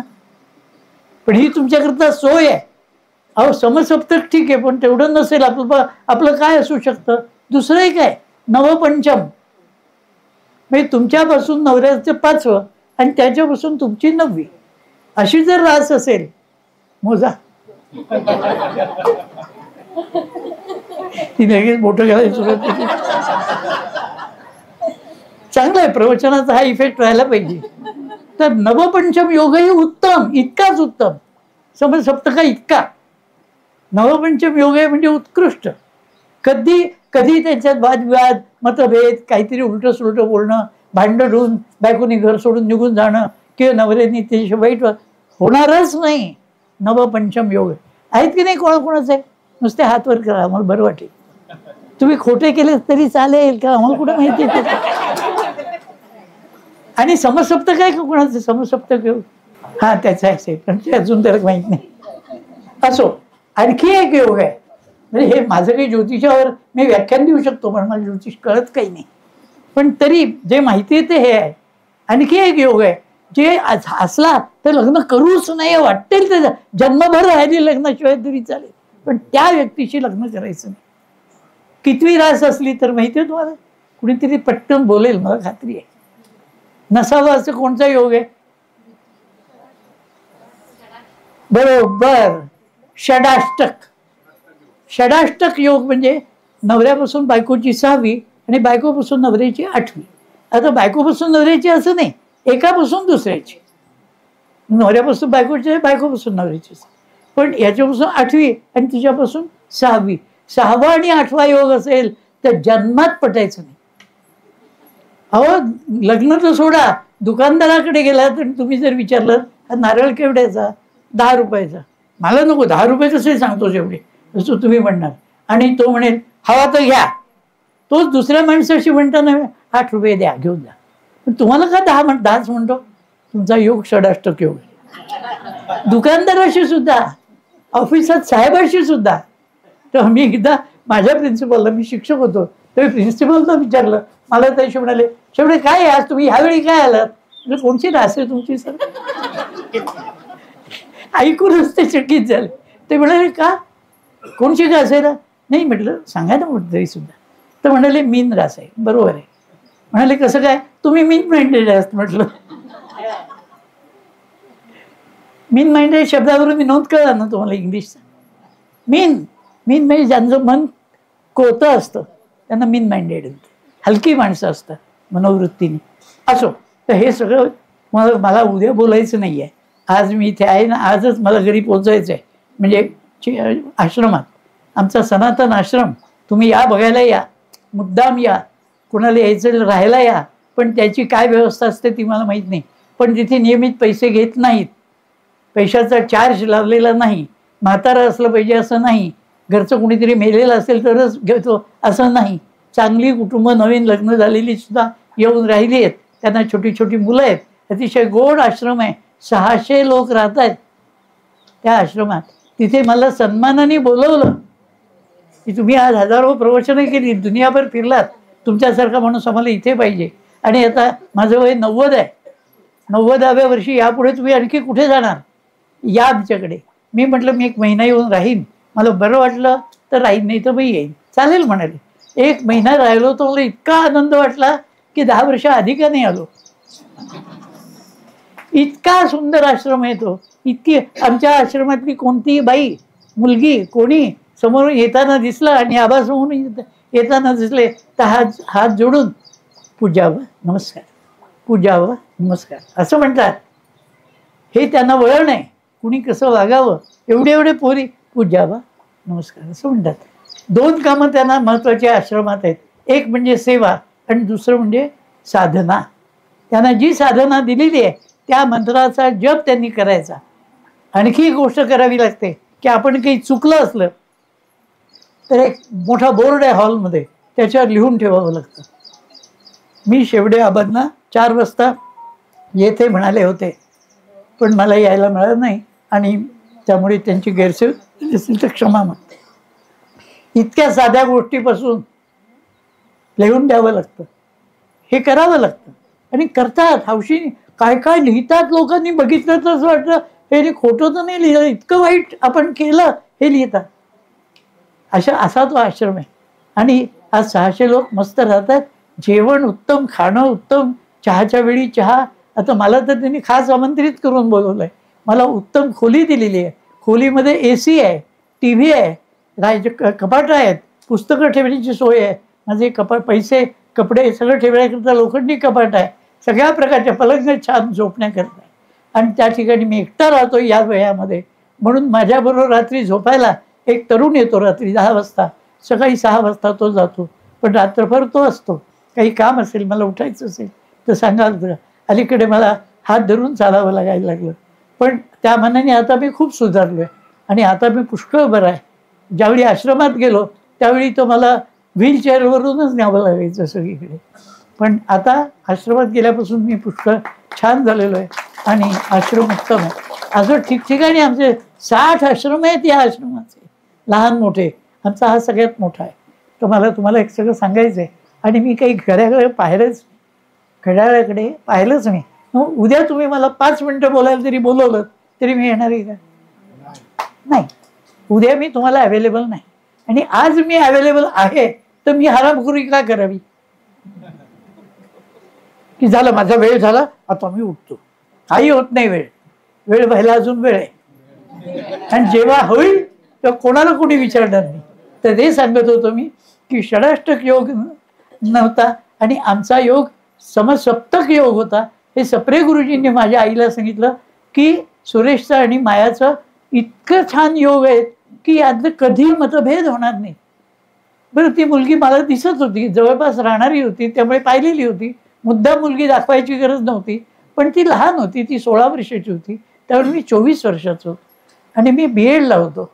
माझं शेवटचं वर्ष होतं BEdचं आणि ती SSCला होती. तिची परीक्षा 17 मार्चला संपायची होती आणि माझी परीक्षा 27 मार्चला संपायची होती. आता परीक्षा जवळ आली आहे, ही काही लग्न करण्याची वेळ आहे का? तर त्या सगळ्यावर माझी आई अतिशय हुशार आणि आमची आई हुशार म्हणूनच काहीतरी शहाणपण आमच्यात आले. आमच्या आईने सांगितलं, हे बघ, आपण एक काम करू, तुमचं लग्न करून टाकू 8 दिवसात. लग्न करून टाकू म्हणजे नाही, तिला माहेरी पाठवून देऊ, मग ती तिचा अभ्यास करेल, तू तुझा अभ्यास कर, तुमच्या परीक्षा तुम्ही द्या, परीक्षा झाली की या. पण म्हटलं, आई, लग्न झाल्यावर अभ्यासाकडे चित्त लागेल का? ते म्हणे तुमच्यावर आहे, मी तुमची सोय करून दिली. आणि खरंच केलं लग्न. 13 फेब्रुवारीला माझं लग्न झालं आणि ही मुलगी फक्त इतकं सगळं झालं, लग्नाची बोलणी झाली यांची. पण एक गोष्ट मला बोलायची होती. त्याकरता आमच्या माडीवर एक मुलगी राहत होती, ती तिच्या वर्गातली होती. तर त्या मुलीला मी सांगितलं, मायाला सांग की सुरेशने तुला भेटायला बोलवलं. मला? तर हो म्हणे. बरं म्हणे. शाळा सुटल्यावरती फ्रॉकमध्ये तशीच आली घरी, युनिफॉर्ममध्ये, आणि इतकी अल्लड होती. मला बघितल्यानंतर, तुम्ही मला बोलवलंय असं तिने विचारलं. म्हटलं हो. तर म्हणाली, का, काय काम आहे? म्हटलं काम आहे आणि तुझ्याशीच आहे, बोला म्हणे. अशीच होती बरं का ती, सिंहराशीची असली. तर म्हटलं, हे बघ, मी धोतर, सदरा, टोपी हा पोशाख घालतो. मी कॉलेजमध्ये सुद्धा या पोशाखाने जातो. आता मी BEdला आहे, तरी माझा पोशाख आहे, माझं वागणं साधं आहे, मी सनातनी आहे, स्नान संध्या नित्य करणार आहे, देव धर्म मानणार आहे. तुझं काय आहे मला माहीत नाही, पण तुझं शाळेपर्यंत फ्रॉकमध्येच येणार आहे, बरोबर आहे. पण लग्न झाल्यावर तू नऊवारी नेसलं पाहिजे, एवढी माझी अट आहे. ती तुला मान्य आहे का? हो, तुम्हाला आवडत असेल तर नेशीन. काय उत्तर दिले तिने, आणि या एका उत्तरातच तिने मला जिंकून टाकलं. हे नऊवारी कशाला, मग मी साडी नेसेन असं एखादीने म्हटलं असतं, हो की नाही का? म्हटलं असतं की नाही? असंच म्हटलं असतं. शहाणी असते तर असंच म्हटलं असतं. ही साधी होती बिचारी आमची बायको, पण धार्मिक होती. रामाच्या मंदिरात राहत होती, रोज रामाला 108 प्रदक्षिणा घालत असे आधीपासून कित्येक वर्ष. पण ते आमचं लग्न झालं, दुसऱ्या दिवशी लक्ष्मीपूजन झालं, ती घरी गेली. ती 27 मार्चला माझी परीक्षा संपली आणि 28 मार्चला सकाळी हातामध्ये बॅग घेऊन नऊवारी लुगडा नेसून टक टक टक टक दारात हजर. सकाळी 7:30 वाजता दारात हजर. माझी संध्या वगैरे आटपलं होतं आणि मी बाहेर येत होतो. तेवढे बघतो तर बाई आली कोण एवढी, ते आमचंच रत्न. आमच्या आईने किती कौतुक तिचं केलं. थांब इथे दारात पडली आणि ओवाळलं तिला, सगळं केलं व्यवस्थित रीतीने आणि तिच्या घरात स्वागत केलं. त्या दिवसापासून ती आली. तिने कधीही कपड्याबद्दल याच्याबद्दल कधी, इंग्लंड अमेरिकेत माझ्याबरोबर तिला अमेरिकेत एकदा नेली. 4 महिने आम्ही तिथे राहिलो. लंडनला तिला एकदा नेली, त्यावेळेला ती माझ्याबरोबर होती. आणि इकडे आम्ही इतकी वर्ष राहिलो, कायम आम्ही बाहेर, आम्ही निघालो फिरायला नाही जायचे, बाहेर गावी कार्यक्रमांना जायचे. मी धोत्रात नऊवारी लुगडे, असाच आमचा पोशाख, असंच आमचं जीवन झालं आणि खूप छान. माझ्या चेंबूरच्या घरामध्ये मी राहतो. आता मी आश्रमात राहतोय, तिथे सुद्धा माझ्या पलंगाच्या एका बाजूला समोर आरशाच्या कपाटामध्ये, काचेच्या कपाटामध्ये गजानन महाराजांचा फोटो, नाना महाराजांचा फोटो आणि गणपतीचा फोटो, असे 3 फोटो ठेवलेले. आणि माझ्या अंथरुण पायथ्याशी समोरच्या बाजूला एक टेबल आहे, त्या टेबलवर एक photo frame, golden photo frame ठेवली आहे, ती माझ्या बायकोची आहे. तिथे ती आहे.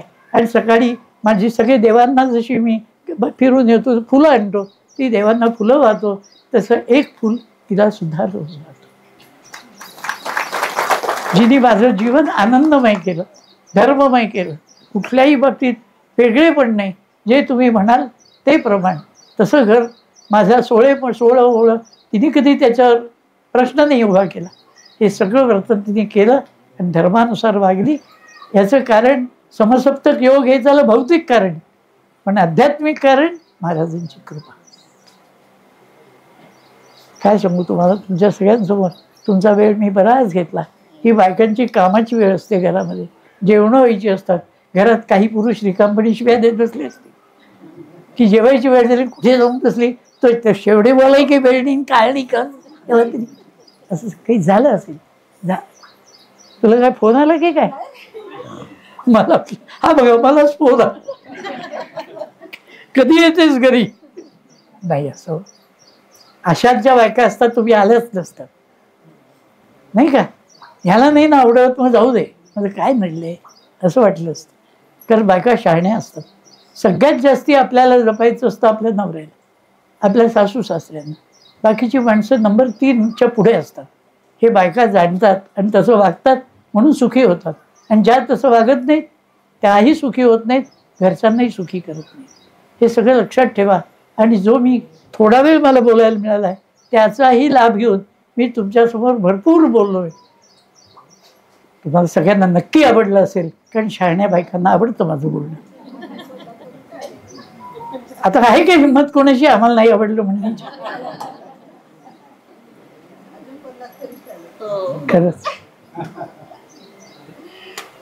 माडी काकांनी सांगितलं आपल्या निवडाचं गजानन महाराजांचं मंदिराबद्दल आवाहन करायचं भक्तांना. आपण तिकडे ते योगीला उभा केलाय किंवा कशा पद्धतीने? हो, बरं केलं तुम्ही सांगितलं, बरोबर आहे. काय असतं, मी बोलायला लागलो ना की महाराज जे सुचवतात ते बोलत जातो.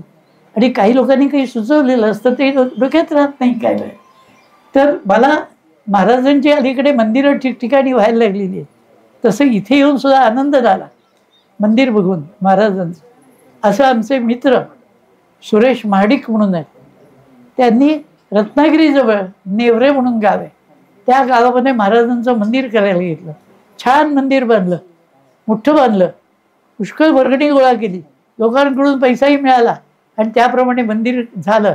आणि त्या मंदिरात एकदा मला त्यांनी बोलवलं, माझं प्रवचन ठेवलं गजानन महाराज प्रकट दिनाच्या निमित्ताने. आणि ते मी गेलो, ते भव्य मंदिर आणि ते सगळं बघितलं.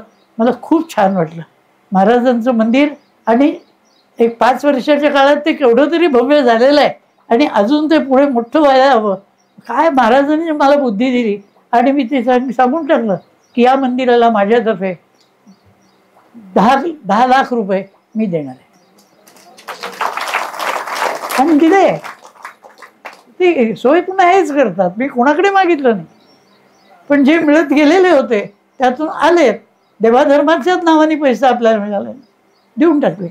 हो का, आज मी ते सकाळचं मंदिर बघितलं, त्यांनाही बोललो सगळे 25,000 रुपये देईन तुम्हाला, पण पुढच्या वेळी मंदिर जरा चांगलं करा. देवाधर्माने आपल्याला मिळालेला पैसा देवाधर्मासाठीच खर्च करणार. मी कधी जुगार करणार नाही, मी कधी दारू पिणार नाही, मी कधी बिडी सिगरेट तोंडाला लागणार नाही. हे तोंड त्यासाठी जन्माला आलेलं नाही आहे.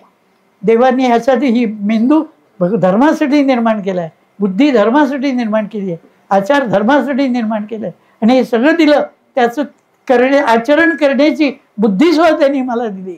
त्यामुळे मी आजपर्यंत यशस्वीपणे जीवन जगलो. जगातल्या 17 देशात प्रवचनं केली, अमेरिकेत एवढी गाजवली 550 प्रवचनं. आणि लंडनचं पार्लमेंट हाऊसमध्ये शिवाजी द रिअल हिरो या पुस्तकाचं प्रकाशन माझ्या हस्ते झालं.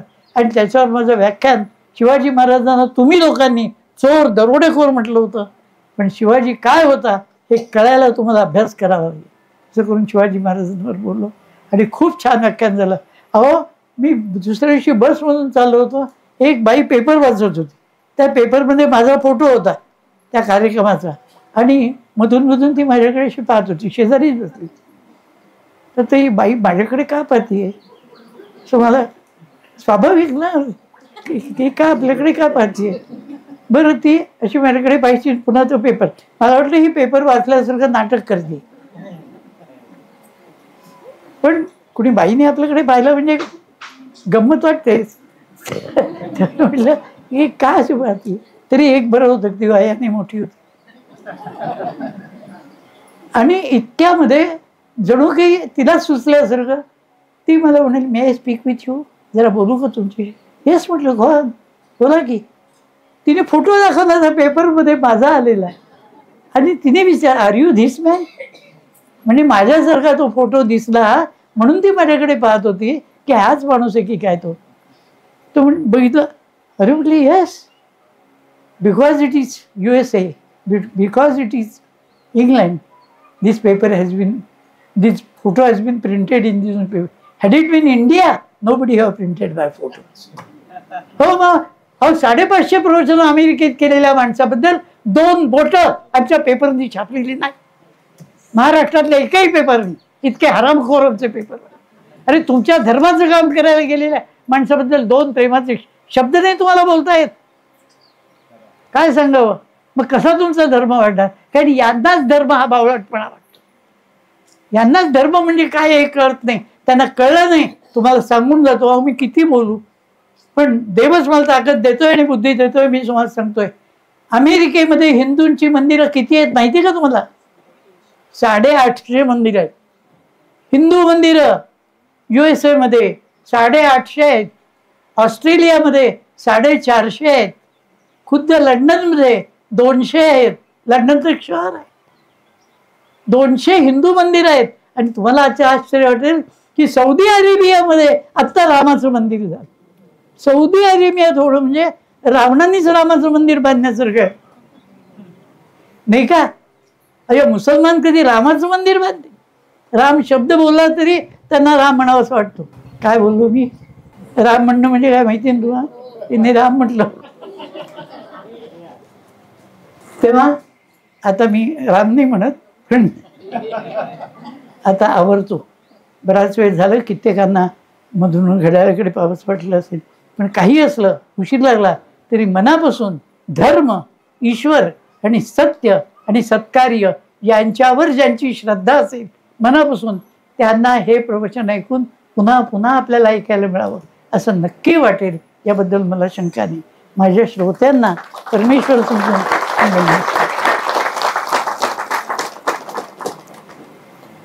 आणि एक गोष्ट सांगायची राहिली. तुमच्यासाठी एक पुस्तक आणलंय.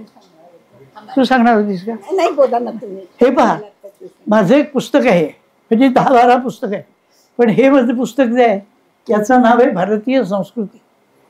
आणि यात आपली संस्कृती काय आहे ती यात सांगितलेली आहे. आता संस्कृती आणि धर्म यात फरक आहे. धर्म हा संस्कृतीचा एक भाग आहे, पण भारतीय संस्कृतीमध्ये धार्मिकता आहे, पण अनेक गोष्टी आहेत ज्या इतरांच्या संस्कृतीला माहीत नाहीत. म्हणून भारतीय संस्कृतीतल्या अनेक अंगांचा मी यात विचार केलेला आहे. उदाहरणार्थ भारतीय संस्कृतीतील व्यक्ती जीवन. मी एक व्यक्ती म्हणून कोण आहे, मला या समाजात काय स्थान आहे, नोकरीत काय स्थान आहे, घरात काय स्थान आहे, धर्मात काय स्थान आहे, समाजात काय स्थान आहे. म्हणून भारतीय संस्कृतीतील व्यक्ती जीवन, भारतीय समाजातील कुटुंब जीवन. आमच्याकडे कुटुंब कसं घडतं?